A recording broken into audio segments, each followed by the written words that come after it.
আসলে গত পর্বে সবাই দেখেছেন যে হঠাৎ করেই আম্মুর বাসায় চলে এসেছি। আসলে এটা হঠাৎ করে হলেও একদমই হঠাৎ করে না, আমাদের একটা দাওয়াত ছিল যেটা আম্মুর বাসার একদম কাছে এবং আম্মুদের আমাদের সবার আরকি দাওয়াত। তো ওই হিসেবেই আরকি হঠাৎ করেই চলে গেলাম। আর যাওয়ার কথা ছিল আমার একার। তো এইটা হঠাৎ করে যে আপনাদের ভাইয়া সময় পেয়ে গেল। তাই আমাদের সাথে চলল বা আমরা একসাথে চললাম। এমনটাই হয়ে গেল এইটা হঠাৎ করে। তো আসসালামু আলাইকুম, সবাই কেমন আছেন? আশা করছি সবাই অনেক বেশি ভালো আছেন। আমিও আল্লাহর রহমতে অনেক ভালো আছি।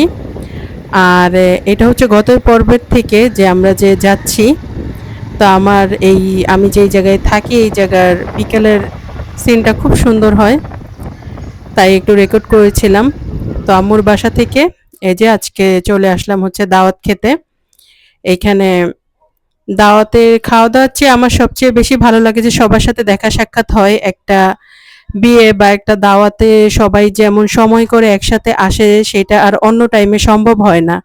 এইজন্য বিয়ের দাওয়াতটা আমার কাছে ভালো লাগে। আরেকটা হচ্ছে যে খাওয়া-দাওয়া তো অবশ্যই আছে। খাওয়া-দাওয়া তো আমরা চাইলেই যেকোনো সময় খেতে পারি। কিন্তু আত্মীয়স্বজন সবার সাথে দেখা হওয়া, একটা অকেশন তৈরি হয়ে যাওয়া এটা কেবল দাওয়াতের মাধ্যমেই হয়। আর খাবারটা খুব মজা। ক্যাটারিং এর খাবারের মতো যদিও বাবুর্চি দিয়ে রান্না করে এই কাবাবটা বারবার দেখাচ্ছিলাম। এই কাবাবটা একদম বেস্ট হয়েছে। আর এই গরুর মাংসটা এত সফট ছিল। সাধারণত বিয়ে-শাদির বা কোনো অনুষ্ঠানে গরুর মাংস একটু শক্ত হয়ে থাকে। মানে আমরা অনেকেই বলাবলি করি যে একটু কম যেন সবাই খেতে পারে এজন্য শক্ত করে, বাট এখানে এমনটা ছিল না। মাশাআল্লাহ আমার মেয়ে প্লেট নিয়ে বসেছে, ও ২-১ টা করে চাল মুখে দিচ্ছে। যাক, ওরও দাওয়াত খাওয়া হয়ে যাচ্ছে। কিছু খাক বা না খাক আমাদের সাথে যে বসেছে এটাই আলহামদুলিল্লাহ। আর এই জর্দাটাও খুব বেশি মজা হয়েছে। অতিরিক্ত মিষ্টি ছিল না। সাথে বোরহানি ছিল, বোরহানিটাও দারুণ হয়েছে। মানে খুব ভালো একটা বিয়ের দাওয়াত খেলাম বলা চলে। যাই হোক, এখন খাওয়া-দাওয়া তো দুপুরের খাওয়ার দাওয়াত ছিল, রাতের তো আর ছিল না। তো রাতের রান্নাবান্না করতেই হবে। সো এইখানে এই যে আম্মু রান্নাবান্না বসিয়ে দিয়েছে। আজকে আমাদের ডিনারে থাকছে হচ্ছে গরুর মাংস, আলু দিয়ে ঝোল ঝোল গরুর মাংস। আর আব্বু তন্দুর রুটি নিয়ে আসবে। এই যে আমরা খাবার নিয়ে বসে গেলাম। এটা কিন্তু রাতের ডিনার আমাদের। আমাদের এইখানে এই রাতের বেলা এই তন্দুর রুটিটা পাওয়া যায়। খুব মজা, এই তন্দুর রুটিটা আমার এলাকায় পাওয়া যায় না, বাট এখানে আসলে আমি এটা খেতে খুব পছন্দ করি। আর আব্বু আম্মু চেষ্টা করে আমি আসলে এটা করার বা নিয়ে আসার। তো এই তন্দুর রুটিটাতে একদমই কোনো চিনি দেওয়া নাই, একবারে মাটির তুন্দুলে ভাজা।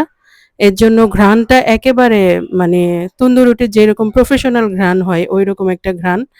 আশপাশ কিছুই দেওয়া নেই, একটা সাদামাটা তন্দুর রুটি যেটা এখন আর পাওয়া যায় না হোটেলগুলোতে। এখন নান রুটি বা চিনি দিয়ে করে রাখে এরকম রুটিই বেশি পাওয়া যায়, যেটা আমার ঝাল তরকারি দিয়ে খেতে ভালো লাগে না। আর নেহারি দিয়ে তো আমি একদমই খেতে পারি না নান রুটি, আমার তন্দুর রুটিই হতে হবে। আপনাদের ভাইয়া আবার নেহারি বানালে খুঁজে, খুঁজে ঐরকম মিষ্টি ছাড়া মানে ডাইরেক্ট তন্দুর রুটি যেটা, ওটাই খুঁজে আনে। মানে তুন্দুলে যেটা ভাজা হয়, এরকম রুটিটাই খুঁজে আনে। মিষ্টি রুটিটা দিয়ে আমি একদম খেতে পারি না। তো যাই হোক, আজকের ডিনারটা খুব ভালো হলো। লাঞ্চও যেমন ভালো করেছি, ডিনারটাও খুব সুন্দর হয়ে গেল। আসলে আম্মুর বাসায় আসলে আমার আর তেমন কোনো কাজ কিছু করা হয় না। শুধু খাওয়া, টিভি দেখা, ঘুরে বেড়ানো এইগুলাই হয়। আমার মেয়েকেও অত আমার সামলাতে হয় না। আমার আম্মু আছে, আমার ছোট ভাইয়ের বউ আছে। আমার ছোট ভাইয়ের বউয়ের জন্য তো আমার মেয়ে একদম পাগল। মামি, মামি করে সারাক্ষণ ওর আগে পিছে ঘুরবে। তখন ও মনে হয় আমাকে চেনেই না। এটা আমার কাছে ভালোই লাগে, একটু রেস্ট হয়ে যায়।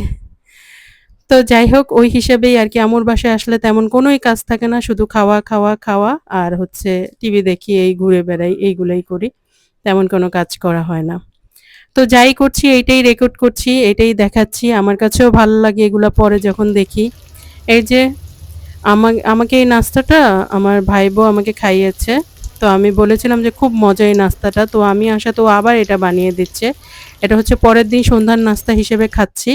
খুব বেশি তেলও হয় না, একটু শ্যালো ফ্রাই করা হয় যেইজন্য আমার কাছে আরো ভালো লাগে।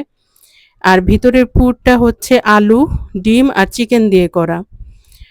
এটা আমার ছোট ভাইবোর আরকি ওর আম্মুর কাছ থেকে শিখেছে। আই মিন আমার ওই আন্টির কাছ থেকেও শিখেছে। খুবই মজার একটা খাবার।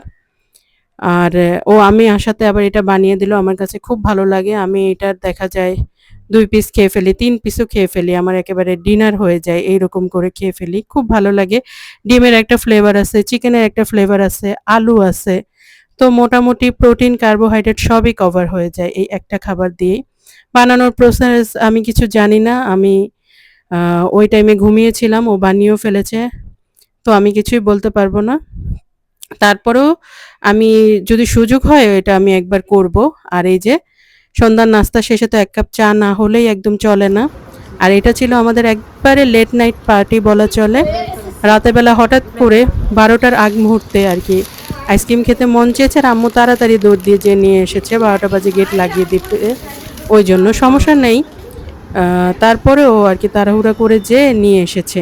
আসলে আম্মুর বাসায় আসলে এই ধরনের মানে 5 স্টার হোটেলের যেই কার্যক্রম ঐরকম কিছুটা ফিল করি যে একটা 5 স্টার হোটেলে এসেছি, যখন যেটা চাচ্ছি সাথে, সাথে পেয়ে যাচ্ছি। এরকমটা ফিল হয়। আর আরেকটা হচ্ছে আমি যেহেতু আবাসিক এলাকায় থাকি, আমার বাসা থেকে মার্কেট বা বাজার অনেক দূরে। তো চাইলেই এমন হুট করে পাওয়া যায় না বাড়ির নিচে দোকান থেকে। তো যাই হোক, ভিডিওটি আজকে এই পর্যন্তই।